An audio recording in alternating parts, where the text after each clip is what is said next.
याचा दिवस मी समजते। आज माहितीच्या माध्यमातून बारामती लोकसभा मतदारसंघात निवडणूक लढण्याची संधी मला दिली, त्याबद्दल मी सर्वांचेच तुमचे सगळ्यांचेच मी आभार मानते। शिवजयंतीच्या निमित्ताने मी काल तुम्हाला सगळ्यांनाच माहिती आहे की शिवछत्रपतीच्या पदस्थ प्रशांत पावन झालेल्या पुणे जिल्ह्यातील सर्व ठिकाणी भेट दिली आणि शिवाजी महाराजांचे आशीर्वाद घेतलेले आपण सगळ्यांनी काल पाहिलेलेच आहेच। त्यानंतर दुसऱ्याच दिवशी माझी उमेदवारी जाहीर व्हावी हा माझ्यासाठी सुवर्ण क्षण आहे। हा माझा मोठा सन्मानच म्हणावा लागेल। नक्कीच तुम्ही गेले काही दिवस बारामती लोकसभा मतदारसंघाचा दौरा करताय, लोकांचा प्रतिसाद पाहून काय वाटते? तुम्ही वारंवार म्हणताय की दादांच्या विचाराला साथ द्या।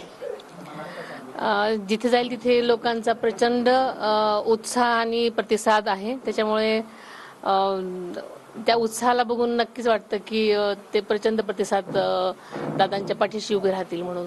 बारामती लोकसभा मतदारसंघात आता ननंद विरुद्ध भावजे असा सामना जो आहे तो पाहायला मिळणार आहे आणि खरं तर तुम्ही दादा म्हणले होते की मला कुटुंबात एकटं पाडलं जाईल, तसंच कुठेतरी आता होताना पाहायला मिळते। सर्व पवार कुटुंबीय जे आहेत ते सुरेश सुळेंच्या साईडनं प्रचार करते, मात्र तुम्ही आज थांबात, काय काय याचा परिणाम होईल?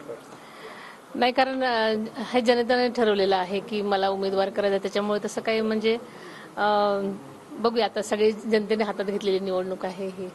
खरं तर दादांसोबत जे आमदार गेलेले आहेत ते असं म्हणतात की जे विरोधक टीका करतात की ते स्वतःचे भ्रष्टाचाराचे आरोप जे आहेत ते पुसण्यासाठी गेलेले आहेत, ते लाभ घेण्यासाठी त्या ठिकाणी गेलेले, त्या आरोपांवर काय म्हणाल? आता पुढे बघूया आपण काय होतंय ते।